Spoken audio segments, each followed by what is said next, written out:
anterior a la semana de receso, que era marcha blanca, así que por eso le respondí tan tardíamente. De todas formas, me imagino que ustedes ya están al tanto, los delegados se nos notificaron, pero les dije que la prueba en ese caso la dejáramos para enviar para el próximo lunes. No me acuerdo bien la fecha del próximo lunes. Lunes 16, ahí ustedes envían la prueba número 2. Y de todas formas, por lo que entiendo, la marcha blanca era hasta el día de hoy. O sea, hoy aún estamos en marcha blanca, según yo entiendo. Así que, digamos, por programación, como estamos desfasados en una semana, porque la semana pasada fue semana de receso, eh, hoy día correspondía a una actividad grupal, pero como no estamos aún en marcha blanca, la vamos a modificar para la próxima semana, la actividad grupal que ustedes tienen que realizar. Así que el día de hoy, digamos, vamos a hacer solamente la clase y no vamos a hacer ninguna actividad que implique alguna evaluación. Eso va a quedar para la próxima semana. Y la prueba, entonces, más que nada, quedaría para el día lunes 16 de noviembre. Ya, profe, gracias. De nada. Bueno, igual voy a aprovechar de dejar también ahora un tiempo al final de la clase para que ustedes puedan resolver alguna inquietud que tengan de la prueba, dado que aún tienen plazo para enviarla. Entonces, les voy a dar un tiempo, unos 20 minutos, media hora, para que ustedes puedan resolver alguna inquietud que les surja aún de la prueba, ya si tienen dudas. Hay algunos correos que he tratado de responder con respecto a la inquietud, ojalá la respuesta le haya servido, y si no, como les digo, podemos aprovechar un poco el tiempo que nos queda al final de la clase, y ahí podemos ustedes resolver alguna inquietud o duda que tengan con respecto a alguna pregunta de la prueba. En esta segunda parte, podríamos decir, lo que del curso que surge a partir de posterior a la prueba, digamos, vamos a realizar un poco las investigaciones de distintas áreas de la psicología. En este caso vamos a revisar hoy qué es lo que se ha estudiado, o qué es lo que se estudia en psicología básica, pero a partir de lo que es la psicología del aprendizaje, ¿ya? O sea, vamos a ver lo que es el aprendizaje a nivel básico. En clases posteriores vamos a ver también el área cognitiva, de cómo se estudia a nivel básico. Más adelante vamos a ver cómo se estudia también a nivel de la psicopatología, ¿ya? Que también se estudia a un nivel de psicología básica. Y creo que nos quedan también de psicología social, y también, si alcanzamos, desde la psicología más bien evolutiva, de cómo se estudia a un nivel de psicología básica.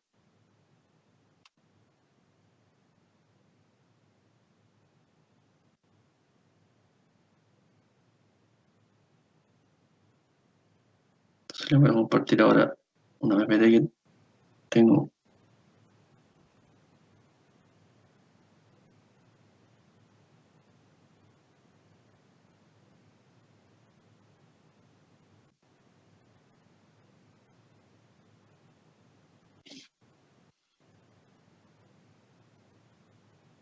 Entonces, desde la psicología básica, el aprendizaje se entiende como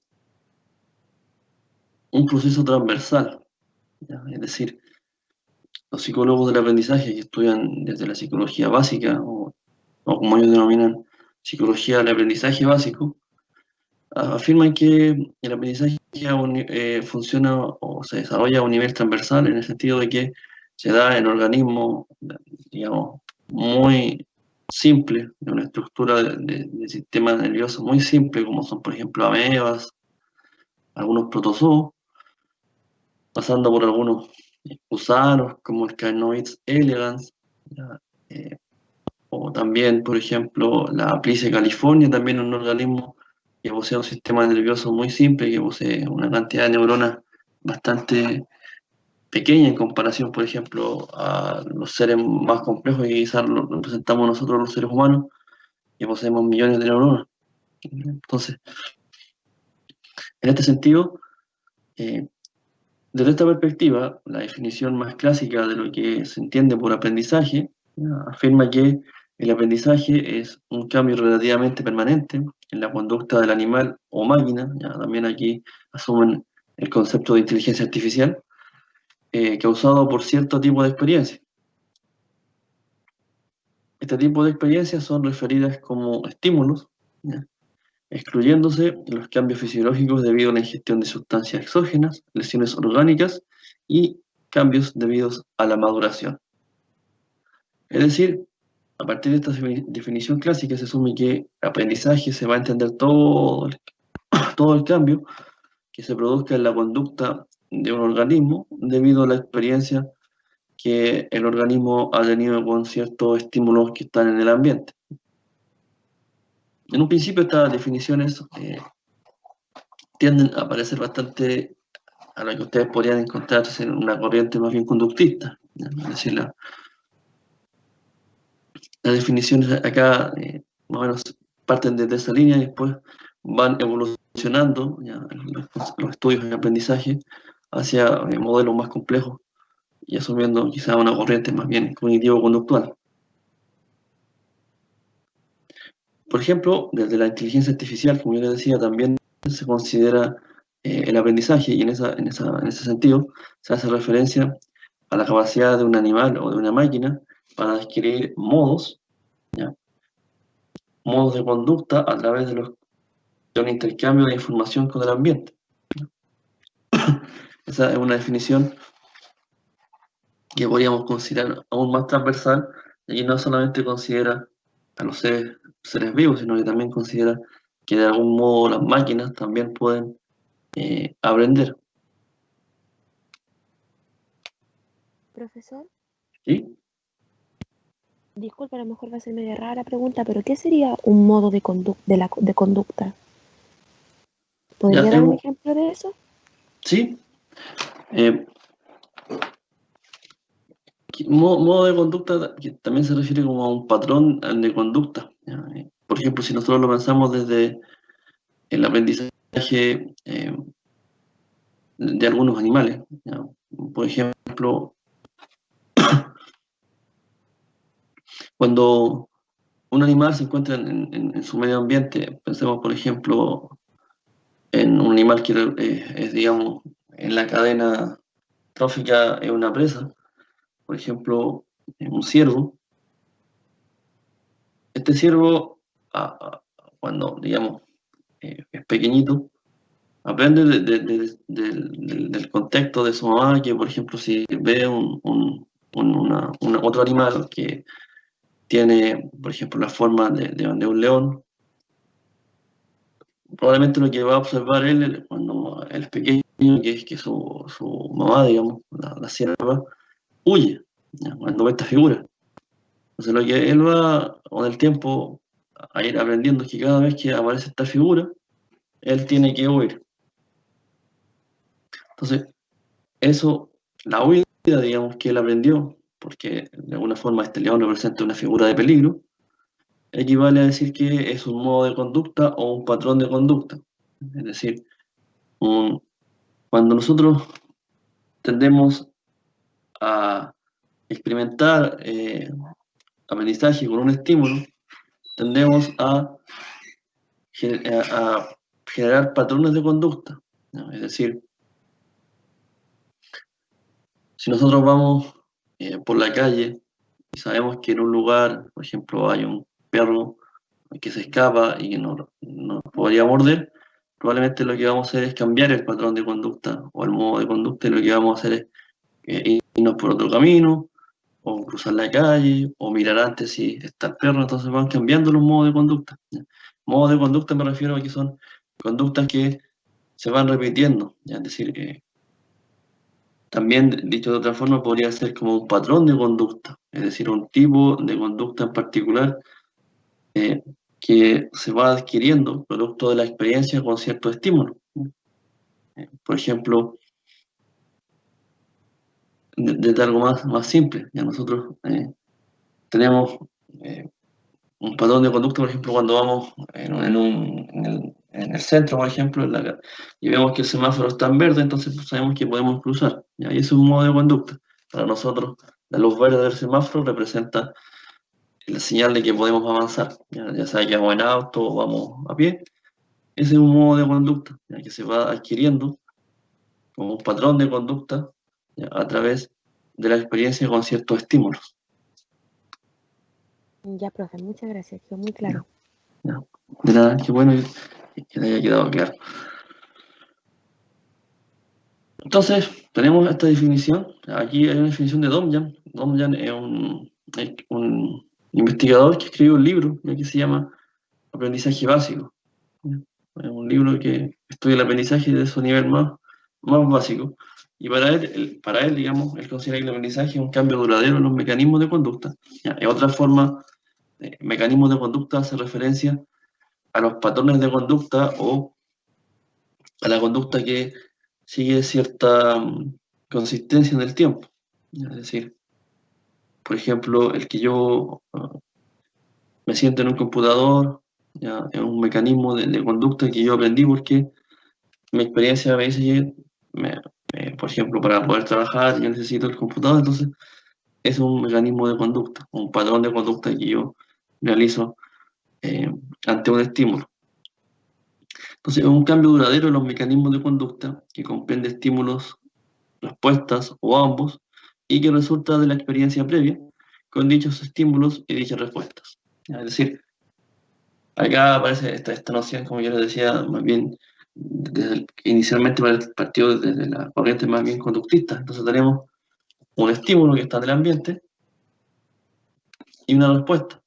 Entonces nosotros vamos respondiendo frente a los estímulos que están en el ambiente. A veces eh, la relación que se da entre estímulo y respuesta no siempre es la relación más simple. ¿Sí? Hay asociaciones, estímulo, respuesta que tienden a ser más complejas. Entonces, producto de la experiencia, muchas veces nosotros vamos modificando nuestras pautas de conducta, nuestra conducta como tal, y vamos generando mecanismos de conducta más complejas. Y en este sentido, la experiencia que nosotros tenemos con esos estímulos nos llevan a cambiar estas patrones de conducta o la conducta frente a determinados estímulos. Entonces, esta definición para la psicología básica, el aprendizaje básico, hace referencia al cambio de la conducta, producto de la experiencia con cierto estímulo. Ahí se produce cierta respuesta ante cierto estímulo y eso va generando que esta experiencia previa, de algún modo, genere el cambio en la conducta o los mecanismos de conducta.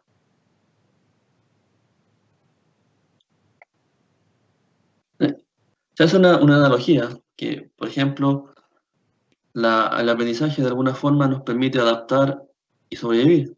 Es decir, si consideramos a nivel transversal el aprendizaje, nosotros, claro, de repente cuando uno piensa en el aprendizaje, uno dice, bueno, el aprendizaje es cuando mi papá me enseña algo, o cuando voy al colegio y ahí voy a aprender, pero el aprendizaje es algo más transversal y parte desde la noción de la adaptación y la sobrevivencia.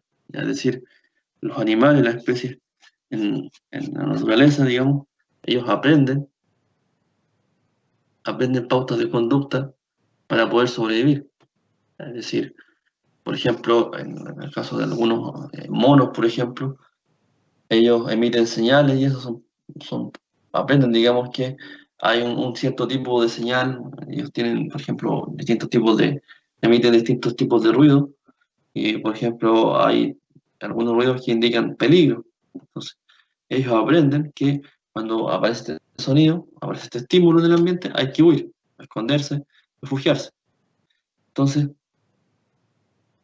de alguna forma para ellos el aprendizaje representa una forma para sobrevivir, ¿ya? Es decir, una forma de sobrevivencia y también para adaptarse. ¿ya? Es decir, por ejemplo, si pensamos a nivel de especies, y aquí lo vinculamos ya con la teoría de la evolución de Darwin, ¿ya? Darwin con los pinzones, él proponía que en las Islas Galápagos había una especie de pinzón que, dependiendo de la ubicación de la isla, era la fisionomía, digamos, que fue de alguna forma adquiriendo. Por ejemplo, había una parte de la isla donde había más acceso a, a frutos secos, entonces los pinzones fueron evolucionando, el concepto de evolución en ese sector de la isla, y su pico se volvió más grueso, más duro, porque les permitió comer frutos que tenían características de tener la cáscara más gruesa.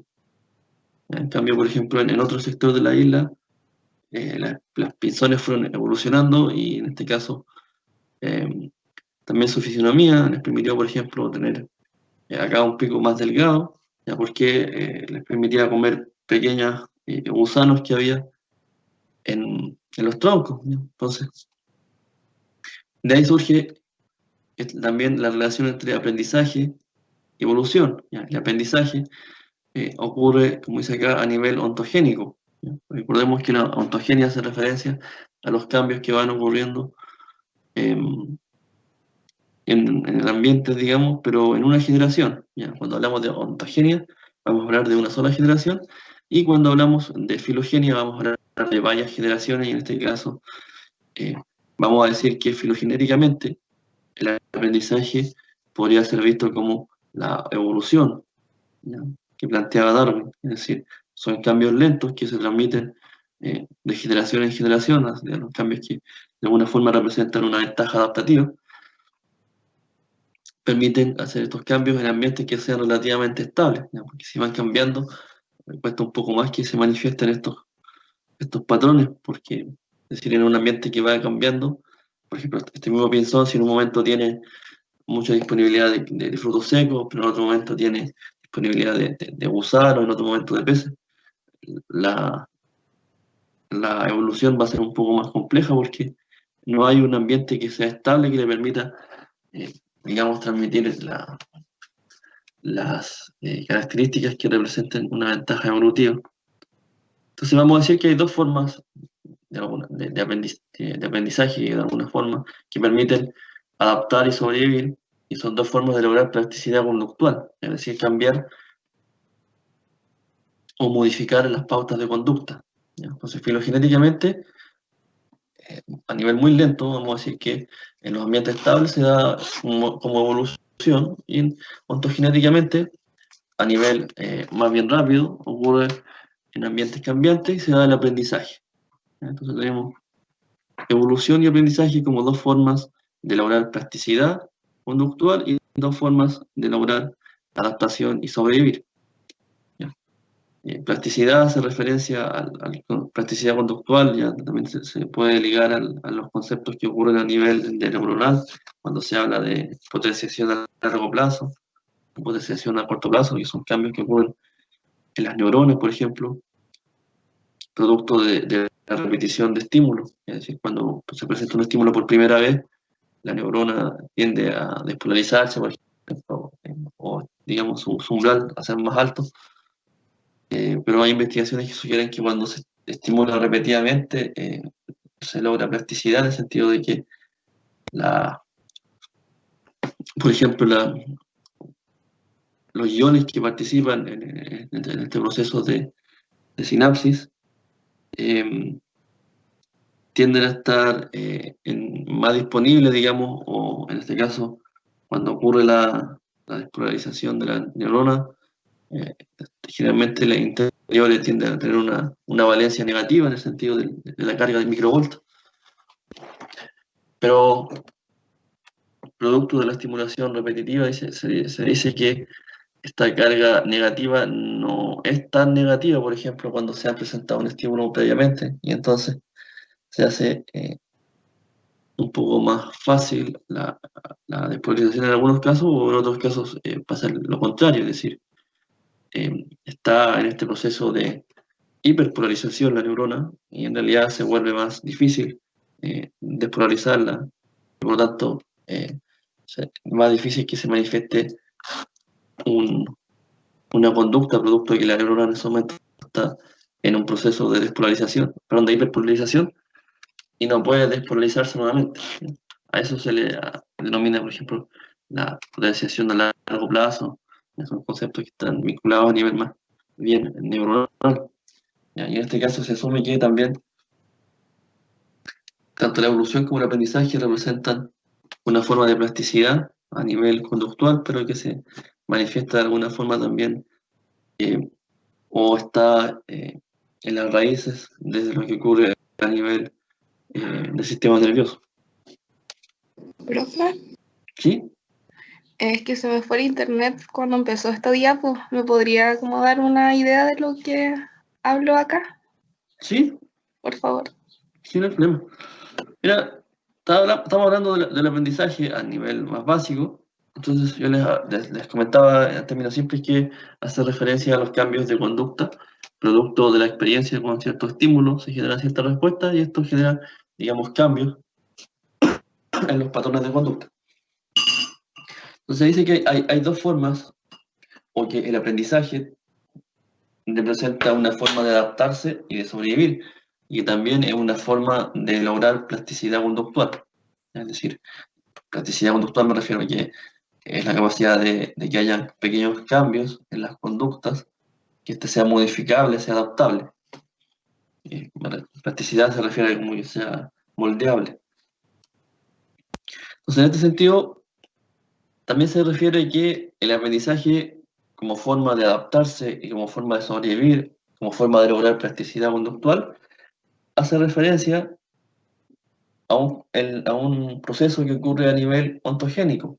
Ontogénico me refiero en una sola generación y que por lo tanto es un proceso más o menos rápido y que ocurre en ambientes más o menos cambiantes. ¿Ya? Es decir, eh, nosotros estamos en un ambiente que es bastante cambiante, es decir, el aprendizaje se tiene que dar rápido y en este caso se da de una generación en una generación, es decir, un cambio en la conducta en una generación es aprendizaje, ¿ya? Porque son ambientes que están ligeramente cambiantes.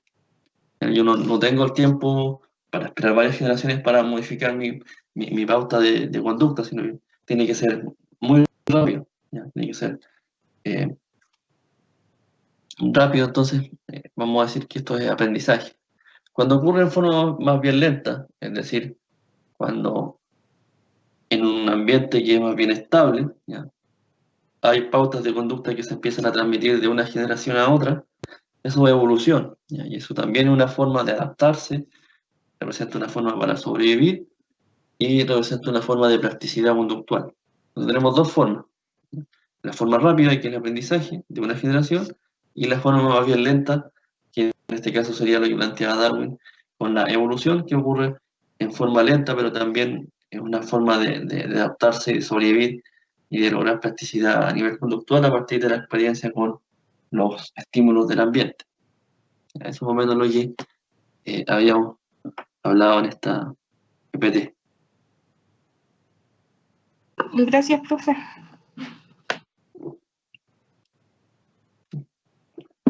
Nada.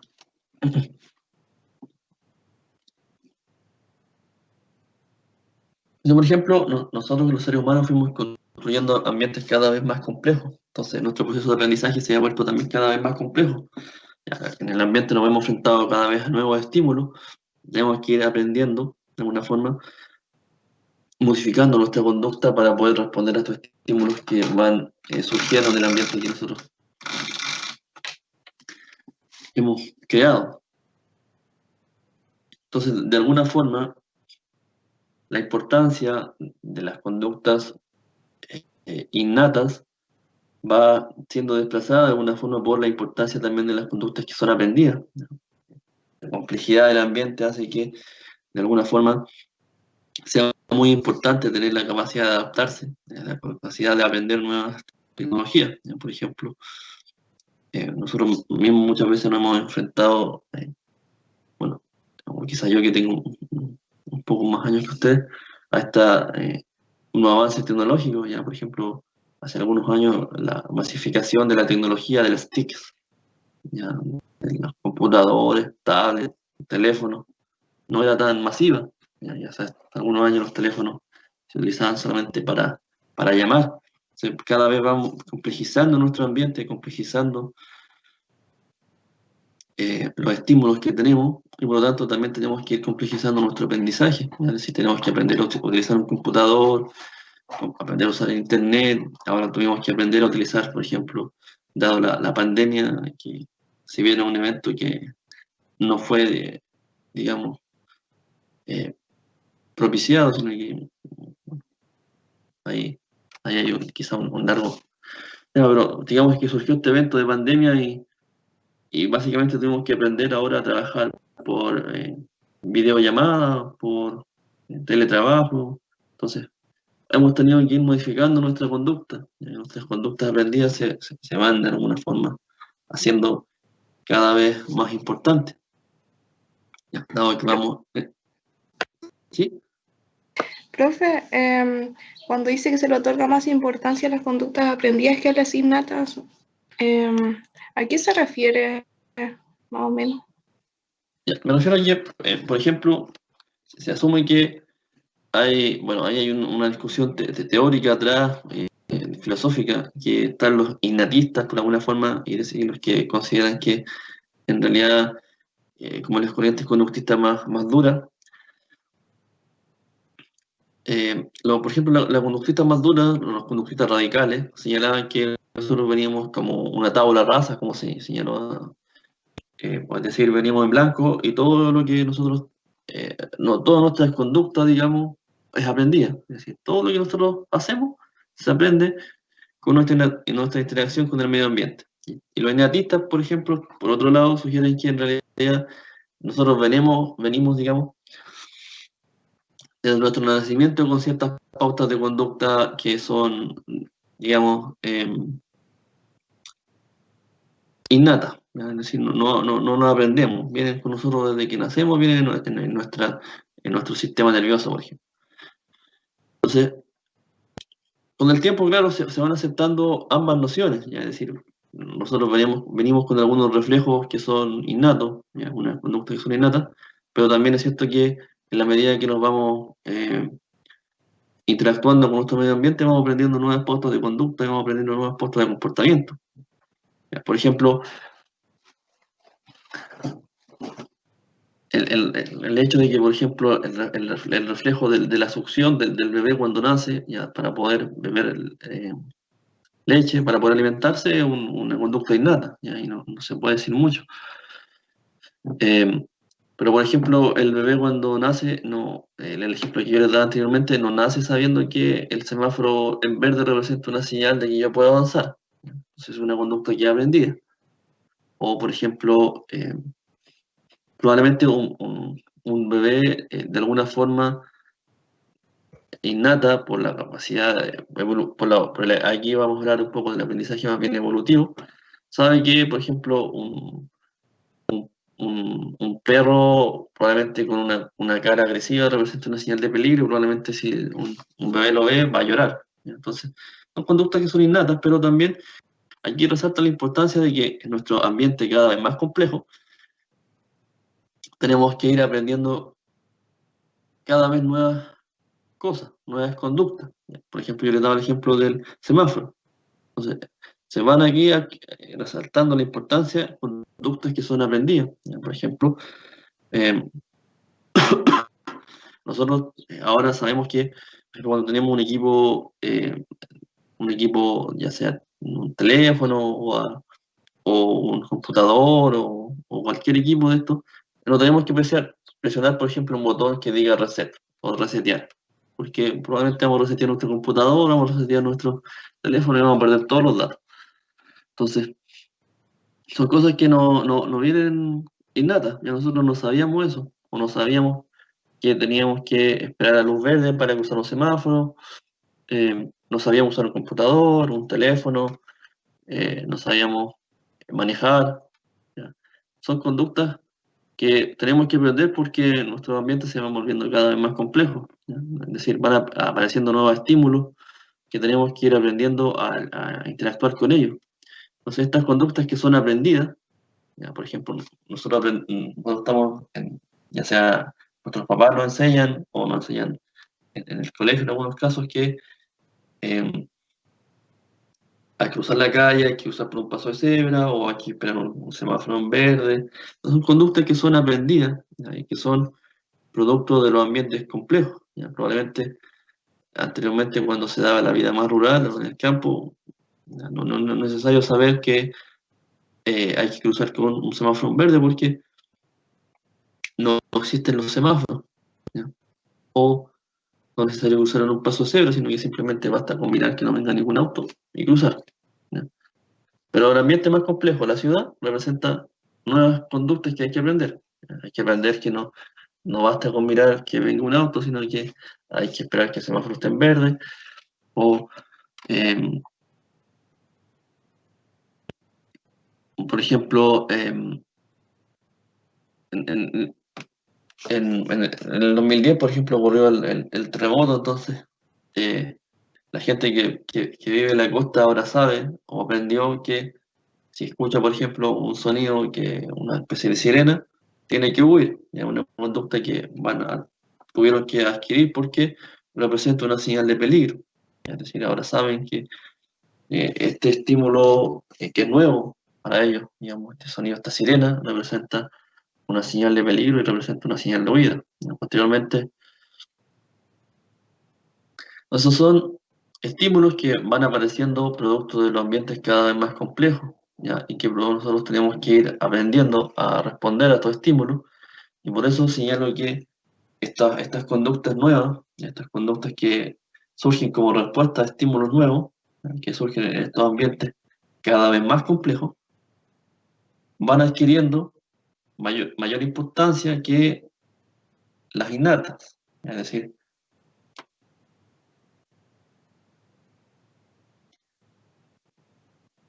no sé si se entiende ahí o... Sí, profe, gracias. Ya, de nada.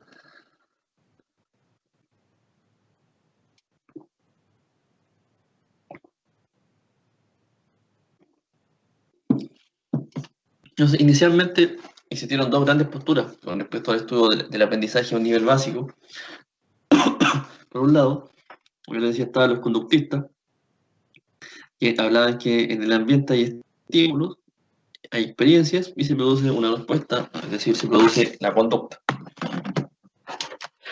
Y para ellos, los conductistas radicales, el cerebro de alguna forma, el encéfalo, representaba una caja negra. Es decir, ellos decían, hay estímulos del ambiente, hay experiencia y hay respuesta. Entonces, ellos consideraban que no había, digamos, el sistema nervioso, digamos, no tomaban importancia o no lo consideraban, sino que consideraban que era una caja negra. Es decir, solamente importaban los estímulos y la respuesta. Posteriormente surgieron los cognitivistas que consideraban también la importancia del ambiente, digamos, que había cierto estímulo, que había cierta experiencia, había cierta respuesta, había cierta conducta, pero ellos señalaban que era importante considerar también lo que ocurría a nivel del cerebro, y en este caso, o del sistema nervioso. En este caso ellos señalaban que en el cerebro o en el sistema nervioso se daban las asociaciones entre estímulos, que daban un registro de estas asociaciones, es decir, quedaban en la memoria. Entonces ellos le dieron la importancia a estudiar qué es lo que ocurre a nivel del sistema nervioso, o en este caso a nivel del cerebro. ¿Qué ocurre cuando yo aprendo algo producto de la asociación de estímulo-respuesta? ¿Hay algún cambio en el cerebro? ¿Hay algún cambio en el cerebro? Entonces, de ahí surgió digamos, estas dos formas. ¿Ya? Por un lado estaba el estudio conductista, ¿ya? Y por otro lado estaba el estudio cognitivista, ¿ya? Es decir, el conductista no consideraba el cerebro, no consideraba lo que ocurría a nivel del sistema nervioso, y sí lo hacía, por ejemplo, el cognitivista, ¿ya? A él le interesaba. Entonces eran dos formas de estudiar el aprendizaje. Posteriormente esto evolucionó y ahora están, por ejemplo, las corrientes conductistas más radicales, asumen que ocurre un cambio a nivel del sistema nervioso, ¿no? Entonces ahora podríamos decir que son corrientes cognitivo-conductuales. Aún existe una disociación, ¿ya? Pero está en otro aspecto, ¿ya? Porque muchas veces hay una corriente que estudia el aprendizaje que sugiere que, en este caso, el aprendizaje ocurre sin tener muchas veces conciencia de ello, es decir, el aprendizaje es inconsciente. En cambio, hay otra línea de investigadores que sugiere que sí, que son importantes también otros conceptos como las expectativas. En este caso, el aprendizaje ocurriría a un nivel más consciente. Ahora está más bien ahí la discusión, si es inconsciente el aprendizaje o es inconsciente. Y ahí hay grandes líneas de investigaciones en Europa, en Estados Unidos, que están ahí planteando modelos, teorías que ahondan un poco más en esta discusión, ¿ya? Profe, ¿Sí? el cognitivismo señala entonces que el aprendizaje nosotros lo incorporamos a la memoria, o sea, sí, que los estímulos que llegan nosotros los incorporamos en la memoria y de ahí se produce un aprendizaje, algo así. Claro, vamos a ver en las diapositivas más adelante a qué me refiero, pero más que nada voy a hacer referencia al cognitivismo, que se refiere a que el aprendizaje, ya, es el cambio en la conducta producto de la experiencia en el ambiente. Entonces, el registro de este aprendizaje se considera, por ejemplo, la memoria, ¿ya? Y eso queda almacenado ellos indicaban que queda almacenado en una estructura del cerebro. Entonces, esta asociación entre estímulo y respuesta queda almacenada en la memoria, ¿ya? Entonces, es una postura más bien cognitivista, que hay un registro que queda en el cerebro, ¿ya? Los conductistas más radicales decían solamente los estímulos y respuestas. No, aquí hay una caja negra, no sabemos qué pasa en el cerebro, en el sistema nervioso. Ya, profe, gracias. ¿Ya? Profesor, ¿Sí? no sé si me estoy adelantando, pero en el cognitivismo ¿se usa el arco reflejo o no? ¿O eso es mucho más adelante? Mira, el reflejo representa una forma de aprendizaje que, perdón, mira, no sé si lo tengo en esta diapo, ya, pero el aprendizaje básico, en su nivel más básico, considera a los reflejos, ¿ya? Vamos a ver si lo tengo más adelante para poder ahí responder la pregunta. Aquí quizás con este esquema te puedo ayudar a resolver esa inquietud. Mira, cuando se habla de aprendizaje, el nivel más básico del aprendizaje, ¿ya? Y que podríamos decir que si lo colocamos dentro de la postura conductista, ¿ya? Estaría más cercana a lo que se estudió inicialmente en el conductismo más que en la corriente cognitivista, en la habituación. La habituación se entiende como un cambio en la conducta, ¿ya? Producto de la estimulación repetitiva. Es decir, se asume que la habituación en este caso ocurre a nivel de las vías reflejas. ¿Ya? Es decir, la habituación, digamos, desde la que clasificó Square, por ejemplo, en el año 1992, podríamos decir que ocurre con el arco reflejo, ya una forma de aprendizaje más bien la más básica de todas. Y en este caso, si nos vamos al esquema anterior, veríamos que inicialmente, ¿ya? El estudio de los reflejos, el arco reflejo estaba acá, en el conductismo, porque el conductismo creó, digamos, dentro de las corrientes conductistas está, digamos, señalado el estudio de la habituación y sensibilización el condicionamiento clásico y el condicionamiento instrumental. Entonces, inicialmente estaba acá, digamos, el estudio de los reflejos, ¿ya? Como estudio de la habituación, como producto del conductismo. Pero como yo les dije, después evolucionaron las investigaciones y ya estos conductistas radicales ya en cierto modo no existe, ya la discusión se movió a otro lado. Entonces, ahora no discuten, ellos no, los conductistas, digamos, que vienen de esta raíz más radical, asumen ahora que efectivamente el aprendizaje implica que en esta caja negra hay cambios, ¿ya? Que hay cambios en el cerebro, en el sistema nervioso, y la discusión ahora que existe más que nada es si este cambio es inconsciente, digamos, es decir, este cambio que hay acá en el sistema nervioso es inconsciente, o si en realidad este cambio es consciente. ¿Sí? Con los años, digamos, aparecieron nuevas ciencias, nuevas áreas de investigación, como por ejemplo son las neurociencias.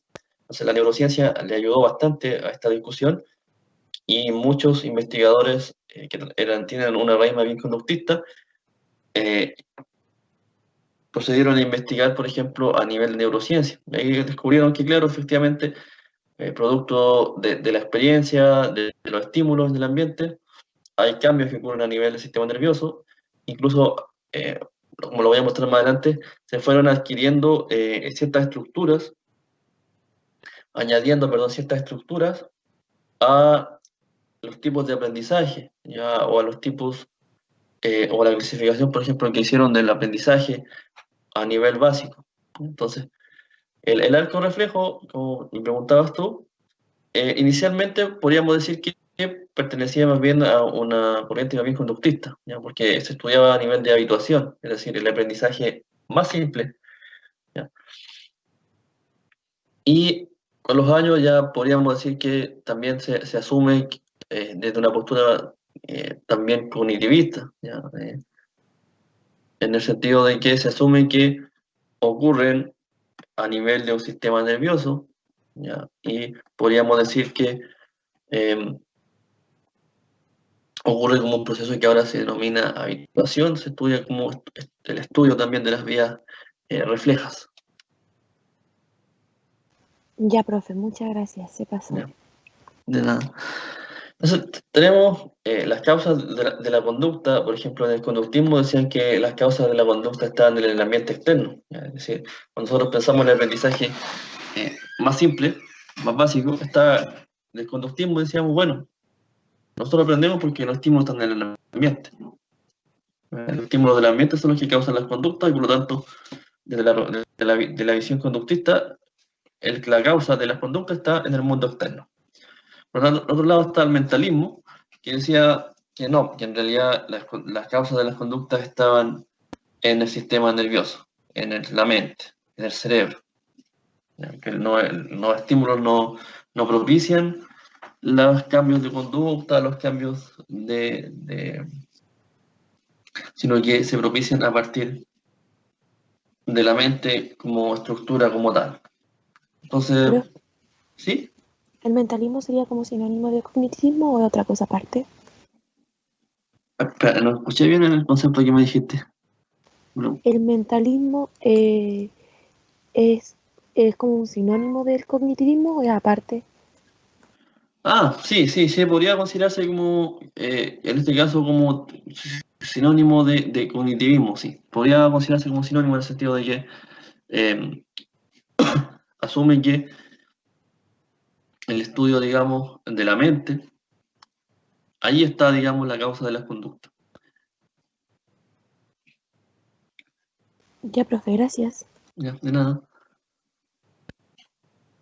Entonces el conductismo, aquí se dividió, digamos, en el énfasis a principios de los años 90, digamos, 1900, ya, surgieron, ¿sí? Perdón, pero tenía una duda. Dime. ¿El mentalismo, entonces, no se consideran los estímulos del ambiente? ¿El cognitivismo? En el mentalismo. Ya, en el mentalismo. ¿Mm? En el mentalismo más radical, no. Dice que en realidad la conducta surge a partir de la mente, ¿no? No surge a partir de la interacción con el medio ambiente. Ya, ¿Cómo sería eso? ¿Cómo? ¿Pero cómo sería eso? ¿Algún ejemplo? Ya. Por ejemplo, si tú lo piensas, es que, bueno, el conductismo y el mentalismo son posturas radicales que existieron hace varios años ya, en realidad. Los conductistas radicales como tales, en realidad ya no existen, ahora existen los neoconductistas y los mentalistas tampoco ya no existen. Entonces, probablemente los mentalistas, digamos, más radicales, en su época de surgimiento, señalaban que, por ejemplo, todo lo que aprendías, lo aprendías porque tu mente lo procesaba, digamos, tu mente lo generaba. Entonces, tú aprendías, por ejemplo, si consideramos ahora, a cruzar la calle, porque en un proceso que ocurre a nivel de tu mente, como dirían ellos, tú aprendiste que tienes que cruzar cuando está en verde. ¿Ya? Ellos no consideran que tú aprendiste porque, digamos, viste que cuando las demás personas estaban en verde cruzaban, sino que ellos señalaban que todo ocurría a nivel de la mente o del sistema nervioso como podría ser ahora. Entonces, tú lo que aprendías no se daba, digamos, por la experiencia previa, sino que se daba porque en una especie de insight, digamos, tú generabas esta nueva pauta de conducta en tu mente. Entonces, el mentalismo más radical sugería más o menos eso, que todo surgía como espontáneamente desde la mente y sin necesidad, digamos, del mundo exterior o de los estímulos del ambiente. Posteriormente, fueron evolucionando estas posturas y de alguna forma se fueron, digamos, siendo menos radicales en el sentido de que los neoconductistas, por ejemplo, señalaron la importancia también de la mente o sistema nervioso. Ya, por ejemplo, vamos a ver algunos autores más adelante si es que alcanzamos, que fueron sugiriendo que ya se podía considerar que efectivamente la mente, como dirían ellos, o el sistema nervioso tenía su importancia para la conducta.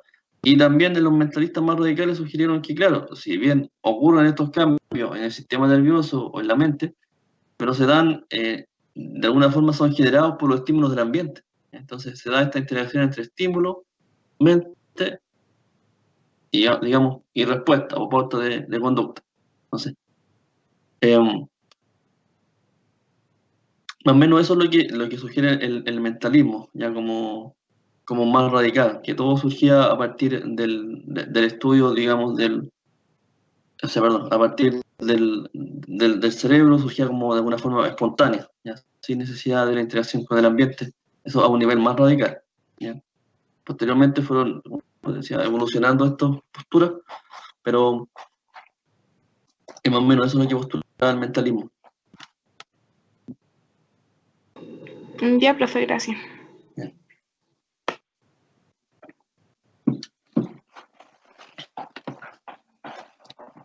Entonces, como yo le decía, a partir del año 1900 o menos, surgieron varias escuelas de investigación. ¿Ya? Entonces, algunas de ellas, ya, las corrientes más bien conductistas, se fueron en el estudio del aprendizaje animal. Se fueron, por ejemplo, ahí tenemos el ejemplo de Thorndike, de Pavlov, que fueron a estudiar el aprendizaje que ocurría pero con animales.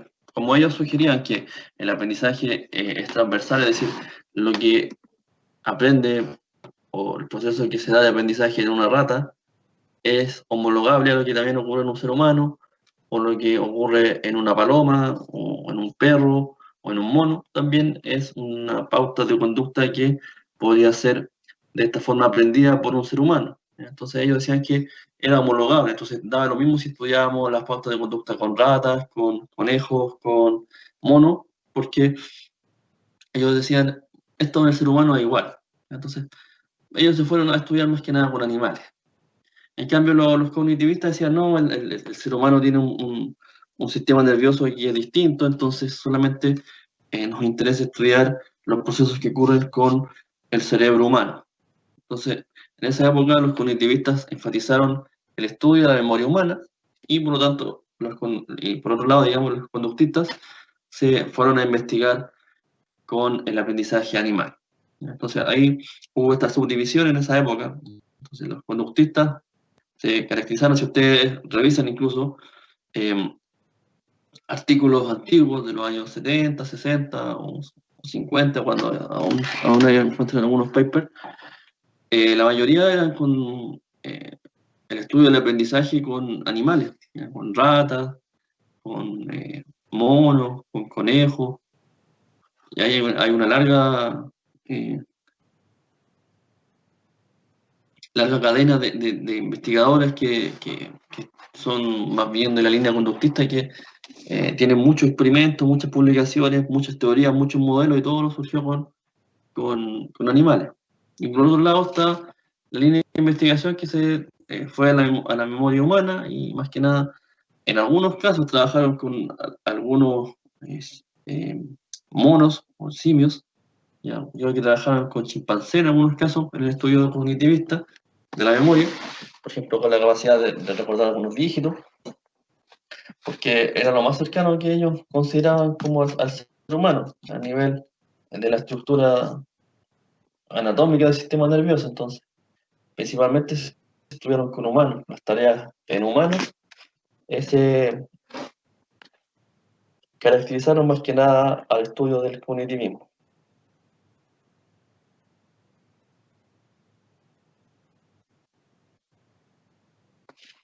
Entonces, estas posturas, que en un inicio eran más bien radicales y estaban de alguna forma separadas, digamos, fueron, como yo les señalaba, de a poco interactuando entre ellas y considerando que ambos procesos podían convivir sin la necesidad de separarse.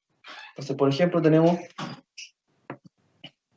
considerando el aprendizaje ya y la memoria, que el aprendizaje, la tradición de la teoría del aprendizaje y el conductismo, decía que es un cambio duradero en los mecanismos de la conducta que comprende estímulo, respuesta, o que ambos resultan de la experiencia previa con dichos estímulos y dichas respuestas. Y la memoria, en la tradición de la ciencia cognitiva y de la inteligencia artificial, sugiere que es el registro de la experiencia que subyace en el aprendizaje. Es decir, yo aprendo en interacción con el medio ambiente, pero en alguna parte tiene que quedar este registro. Es decir, lo que yo aprendo tiene que quedar en alguna parte. Entonces, los cognitivistas sugirieron que este aprendizaje se registra como forma, o digamos forma de registro, en la memoria. Es decir, la memoria permite registrar la experiencia que yo adquirí con los estímulos, es decir, el aprendizaje se queda, digamos, guardado, queda registrado en la memoria.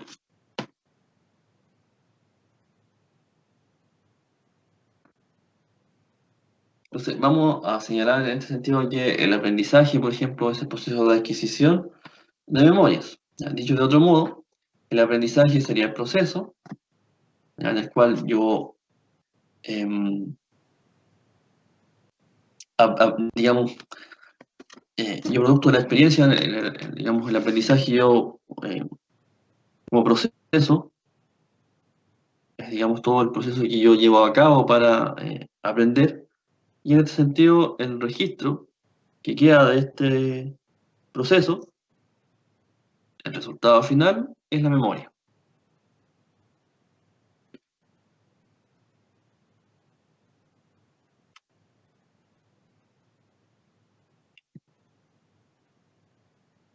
Hay otros investigadores, por ejemplo, de los años 70, por ejemplo, Larry Squire, consideran que aprendizaje y memoria de alguna forma era lo mismo o muy similar. Entonces, lo que comúnmente se denomina aprendizaje se refiere a la memoria implícita, que lo que comúnmente se denomina memoria es lo que se refiere a la memoria explícita. Entonces, para Squire, todo era un mismo proceso, y lo clasificaba todo como memoria, y le hacía referencia a la posible diferencia que podíamos hacer entre lo implícito y lo explícito. Entonces, de aquí más o menos surge también la discusión que hay en estos momentos en los estudiosos o los investigadores del aprendizaje. ¿Es explícito lo que nosotros aprendemos o implícito?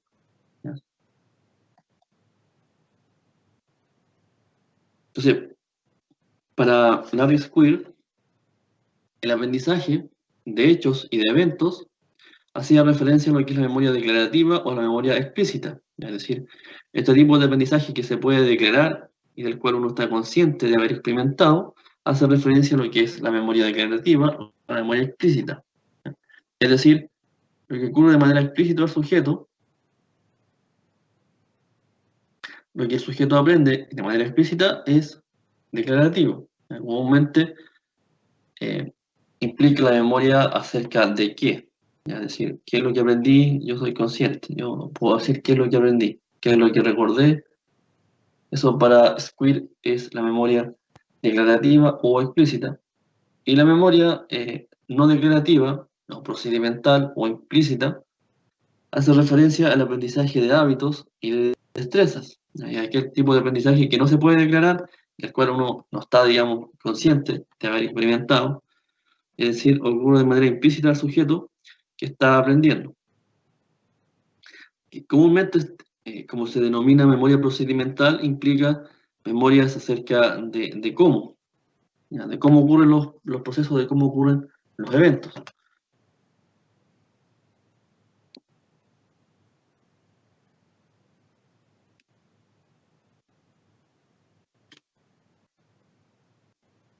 Y acá está nuevamente el sistema de memoria que propuso Squire en el año 1992. ¿Ya? Él propuso que todo era un mismo proceso, ¿ya? Y que simplemente lo que ocurría era que, de alguna forma,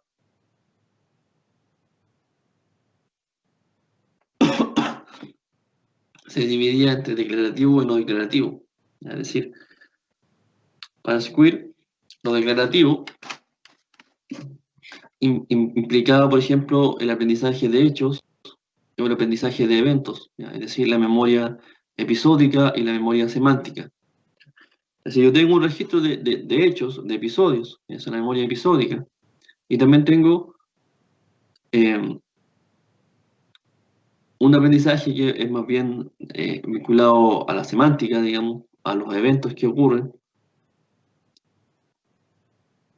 Y todo esto ya adquirió, digamos, un sentido cuando se vinculó a algunas estructuras del sistema nervioso, y en este caso la memoria declarativa de hechos y también de eventos, se señaló que estaba, por ejemplo, en el lóbulo temporal medial en diencefálico. Por otro lado teníamos la memoria no declarativa, o memoria implícita, ¿ya? Podríamos decir que si nos vamos a la primera clasificación que estamos revisando, la memoria declarativa estaría más bien más vinculada a lo que ocurre con el cognitivismo, y la memoria no declarativa a lo que ocurre de forma implícita con el conductismo. O sea, acá, sí, Disculpa que lo interrumpa, ¿le puedo hacer una consulta? sí, no hay problema. ¿Cuál sería la diferencia entre un hecho y un evento para que se haga la diferencia entre lo episódico y lo semántico? ¿No sería como un hecho, un evento, no sería algo parecido? Sí, quizá claro, probablemente la distinción que hizo en su momento Squire entre hechos y eventos no es muy clara, o probablemente se deba a la traducción que se hizo desde el inglés, ¿ya? Porque más que nada se refiere a que, por ejemplo, en cuanto a la memoria episódica de los hechos, se refiere a que tú recuerdas, por ejemplo, temporalmente, ¿ya? Cómo ocurren los hechos, digamos, o tú recuerdes, por ejemplo, cuando, no sé, tuviste cumpleaños, o qué ocurrió en tu cumpleaños, son hechos, son, digamos, acciones que ocurrieron. En cambio, cuando hablas de la semántica, estás hablando de recordar algo más vinculado al ¿cómo decirlo? Por ejemplo, al detalle, ¿ya? Por ejemplo, ¿Como el color de la ropa? de las Exactamente. personas que estaban en mi cumpleaños. Claro, Uno es más algo, general y otro es más detallado. claro, y hay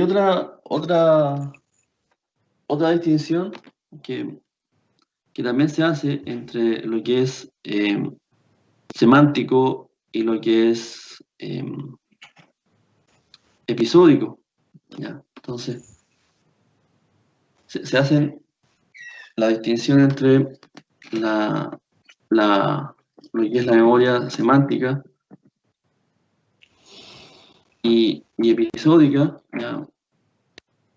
Vamos a decir que la memoria episódica, por ejemplo, almacena la información acerca de las experiencias personales y por ejemplo, la relación espacio-temporal. Esa va a representar la episódica, digamos, y la semántica también se podría decir que guarda información acerca de hechos o de conocimientos más bien generales. Entonces, por ejemplo, también se podría utilizar como distinción, más que quizás como detalle y como cosas más generales. Por ejemplo, la memoria episódica o hechos es como recordar, por ejemplo, cuando tú estuviste de cumpleaños, recordar qué pasó, ahí va a recordar como todo lo que fue tu experiencia como personal, pero por ejemplo, si yo te pregunto ¿quién descubrió América? Tú me vas a decir, se dice Cristóbal Colón, ¿ya? Entonces, ese es un hecho que recuerda más bien a la semántica, ya tú recuerdas, es conocimiento, digamos, que tienes acerca del mundo en general, ¿ya? En cambio, si vemos el mismo evento, quizás si tú lo recuerdas de la memoria episódica, tú vas a recordar que eso tú lo aprendiste con, no sé, con tus profesores cuando estabas en primer año, ¿ya? Y el día, no sé, donde tocó la clase de historia, te enseñaron eso, ¿ya? Y eso sería más bien recurrir a la memoria episódica, tú recuerdas el hecho, el evento que ocurrió, pero si te preguntan quién descubrió América, digamos, solamente tú recuerdas, dice Cristóbal Colón, Va ocurre en la memoria. enlazada, Claro, entonces, como que van enlazadas las dos memorias. exactamente. Pero por ejemplo, digamos que la memoria semántica va a explicar más que nada el conocimiento general que tú tienes. ¿Ya? Por ejemplo, si yo te pregunto, no sé, pues, ¿quién es Freud? ¿Ya? Tú vas a recurrir en este caso a tu memoria semántica, va a decir, fue el fundador del psicoanálisis que estudió, que creó la corriente psicoanalista. ¿Ya? Pero si yo te pregunto, ¿cuándo y cómo tú aprendiste quién era el psicoanálisis? Tú probablemente tú me vas a decir, no sé, mi primer año, con el profesor X, él nos enseñó, y tú vas a recordar quizá en la clase, tú vas a recordar el hecho, ¿ya? El momento, la acción en la cual tú aprendiste eso. Entonces eso va a implicar más que nada lo episódico, ¿ya? Un hecho, un evento, una acción. Y aquí más que nada la memoria semántica quizá evento quizás debería ser más, digamos, alusión a conceptos, ¿ya? Podríamos decir que la memoria semántica es la memoria de los conceptos y la memoria episódica está bien ahí como está escrito, la memoria de los hechos, de los eventos, de las acciones. Ya, profe, muchas gracias. Ya, de nada. Entonces, esta estructura o esta forma de aprendizaje se fueron vinculando, como yo le decía, a ciertas estructuras anatómicas ya en los estudios posteriores. Por ejemplo, tenemos que el condicionamiento instrumental, ¿ya? Que vamos a ver más adelante, por ejemplo, ahí están los estudios de Skinner, ¿ya? Se dice que está vinculado a la estructura de los núcleos estriados, ¿ya? Por ejemplo, el aprendizaje por priming o aprendizaje perceptivo, es que el aprendizaje de priming, digamos, tiene que hacer relación al aprendizaje que está vinculado con la memoria a corto plazo, digamos, cuando un hecho está primando a otro, o el aprendizaje perceptivo hace alusión a los fenómenos que yo aprendo a nivel experimental, por ejemplo, con variaciones. Por ejemplo, yo aprendo que, por ejemplo, empecemos en un experimento y que una luz de color rojo indica que viene, por ejemplo, un estímulo, por ejemplo, como un tono fuerte después. Entonces, cada vez que aparezca una luz de color rojo, va a venir un tono fuerte. Pero si yo le hago una pequeña variación al color rojo, ¿ya? Y lo dejo en vez de rojo rosado, y cuando viene rosado no viene esta luz roja, tiene que ver con un fenómeno de percepción del color, ¿ya? Es decir, yo aprendo que el color rojo indica una cosa, pero el color rosado, que es una variación perceptiva que yo puedo del color rojo, indica nada. Entonces, eso, este aprendizaje de priming, ¿ya? Y el aprendizaje perceptivo hacen alusión a una estructura que sería en este caso el neocórtex.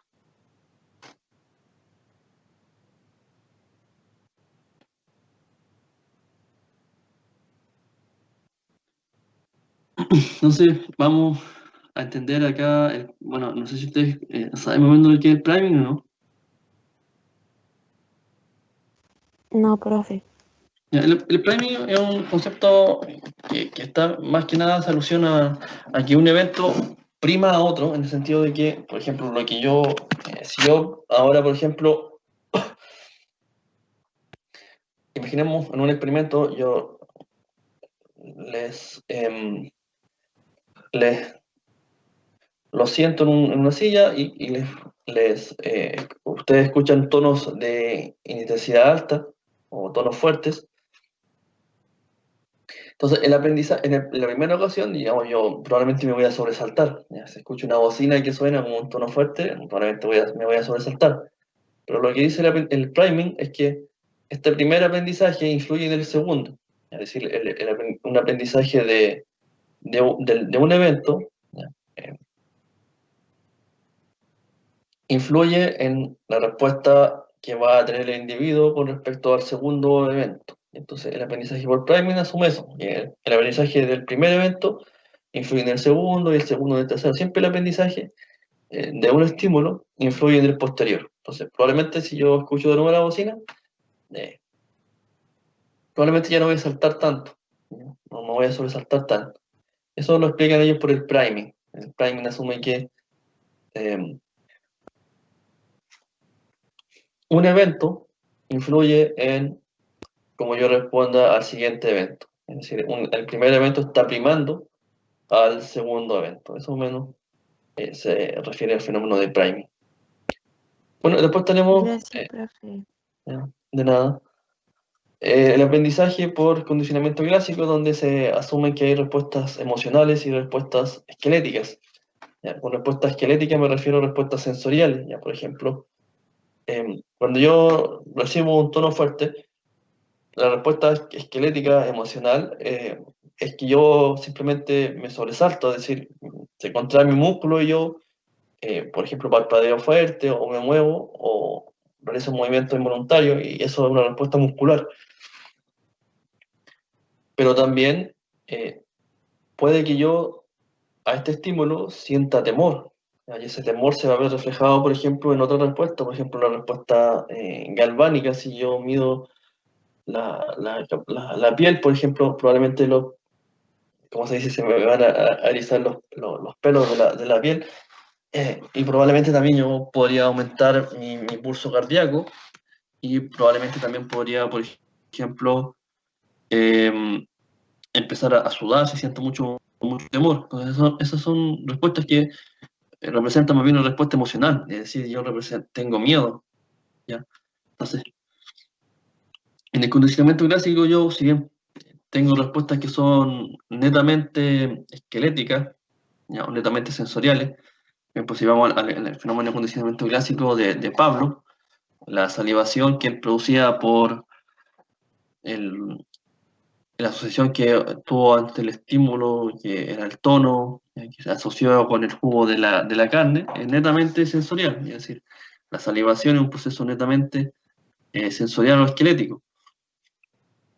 Pero, por ejemplo, cuando se hacen experimentos con ratas y les aplican choques, o hacían, bueno, ya no se hacen, ahora está, digamos, más regulado el aspecto ético, pero antiguamente se aplicaban choques eléctricos. Entonces la rata aprendía que si, por ejemplo, hacía cierta conducta o no hacía cierta conducta, en algunos casos, les daba un choque eléctrico. Entonces la rata no solamente aprendía por ejemplo, tenía la respuesta de freezing o la respuesta de congelamiento, es decir, cada vez que iba a recibir este estímulo se quedaba congelada, sino que también si hubiesen medido, por ejemplo, los latidos del cardíacos de ella o otra respuesta fisiológica como la conductancia de la piel, probablemente habían descubierto que tenía miedo, ¿ya? Y el miedo es una respuesta emocional. Entonces, producto del condicionamiento clásico, surgen respuestas que son esqueléticas, como las respuestas musculares o las respuestas fisiológicas, y también están las respuestas emocionales asociadas al miedo que puede haber, a la ansiedad, ¿ya? Entonces, en producto del condicionamiento también se dan estos dos tipos de respuestas, y en este sentido, tenemos las respuestas emocionales que se encontraron más que nada en la amígdala, que la amígdala se ha estudiado como la estructura de las emociones a nivel eh, de la neuroanatomía del cerebro, digamos. La amígdala ha sido la estructura que se ha investigado como eh, reconocida principalmente como la respuesta emocional, particularmente la respuesta de miedo está vinculada a la amígdala. Eh, si ustedes estudian eh, la psicoanatomía, digamos, la anatomía de las respuestas emocionales, van a encontrar con que son muchas las estructuras cerebrales, por ejemplo, el mismo nervio estriado, el neocórtex, también están vinculados a las emociones, pero en general como la que más se reconoce es la amígdala. Y la respuesta esquelética emocional se descubrió con algunos experimentos en los cuales digamos, le laceraban al cerebelo a algunos animales, que está vinculado principalmente con las respuestas sensoriales. El cerebelo que está involucrado, digamos, en una estructura que forma parte del tronco del tallo cerebral de los seres vivos y que está vinculado a las respuestas más básicas, ¿ya? Y en este caso a las respuestas motoras, y por lo tanto se descubrió que el cerebelo era importante, es decir, si estaba dañado el cerebelo no había aprendizaje, por ejemplo, en el condicionamiento clásico. Y la habituación, por ejemplo, se señaló que está más bien vinculada a las vías reflejas, ¿ya? En este caso, podríamos decir que está vinculada, por ejemplo, a lo que ocurre a nivel de las interneuronas, ¿ya? Cuando están en la médula espinal, ¿ya? Reciben la información a través de los nervios sensoriales y después elaboran una respuesta refleja sin necesidad, en muchos casos, de que ocurra un procesamiento a nivel del cerebro, ¿ya? Y simplemente se produce el reflejo. La habituación, como entendía, como la respuesta más simple de... Entonces, esta más o menos era la clasificación que generó Square en el año 1992. Dijo que más o menos estas eran las principales eventos que se estudiaban desde el aprendizaje básico. Entonces se estudiaban en habituación, condicionamiento clásico, condicionamiento instrumental, por un lado, y por otro lado se estudiaba la memoria, en el sentido de estudiar tanto los hechos como los conceptos, los eventos. Y posteriormente esta visión se ampliaron y ya se estudiaron otros procesos como la de la atención, la percepción como tal, como un proceso aparte. Entonces, pero más o menos esto es lo que señaló Square como conceptos que están vinculados más bien al aprendizaje. Ya vamos a ver que cuando uno estudia no solamente el aprendizaje básico, sino que estudia desde la ciencia cognitiva, hay otros eventos que van surgiendo como objeto de estudio.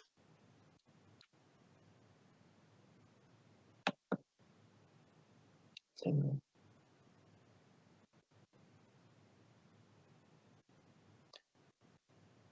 Entonces Tulving, que es otro investigador, también hizo una clasificación y él señaló que a nivel cognitivo-conductual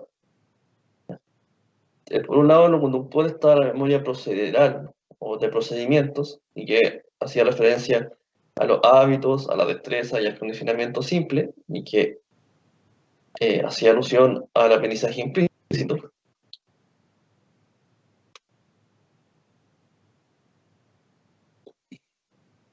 Y ya a un nivel cognitivo, por ejemplo, estaba el sistema de representación de perceptual, que estaba menos vinculado a la percepción, y señaló que aquí está, se da como el priming, y aún seguía siendo a un nivel implícito.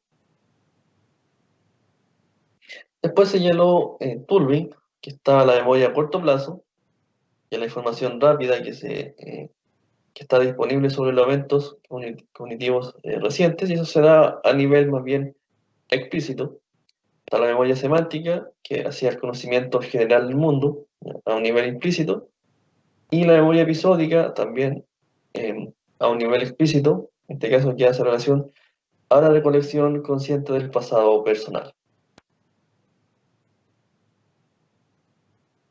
Entonces aquí hay otro tipo de clasificación de los procesos de aprendizaje, ¿ya? Que en este caso señalan, incluyen además la memoria a corto plazo, añadiendo este tipo de memoria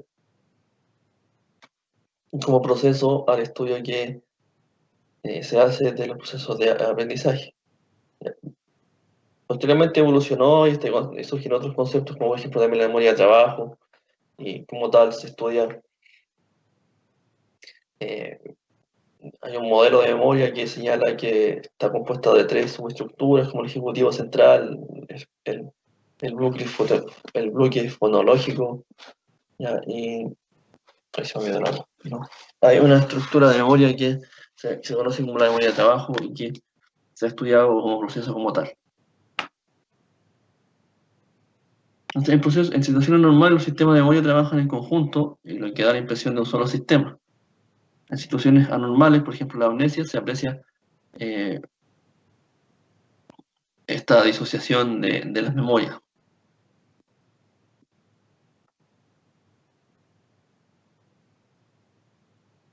¿A qué hora tenemos el break? ¿A las 10 o a las 10:30?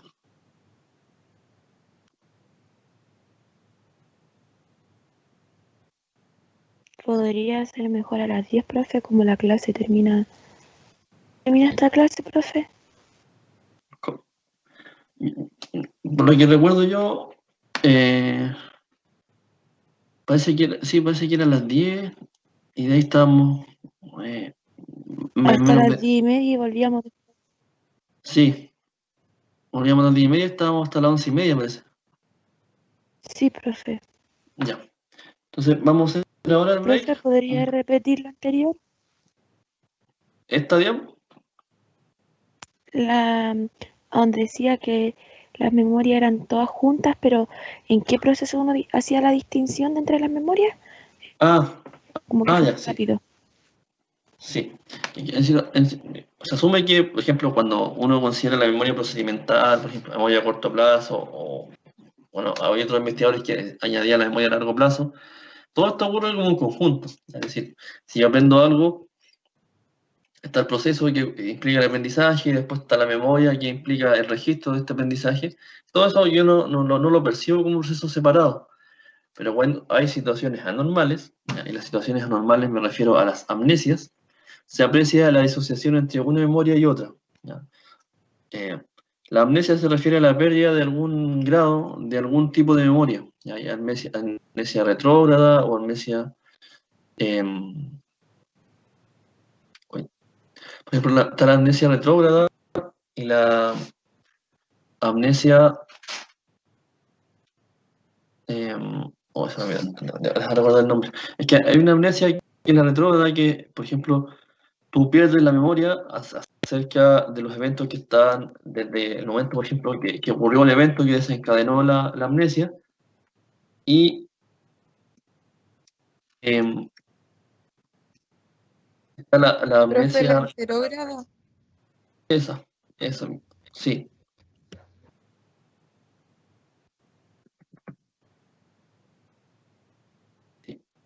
Claro, está la amnesia que tú pierdes el recuerdo de los eventos desde que ocurrió el evento hacia atrás, o está la amnesia que, la anterior, como dijo aquí bien la compañera, se me olvidó el nombre, que tú pierdes la memoria desde que ocurre el evento hacia adelante.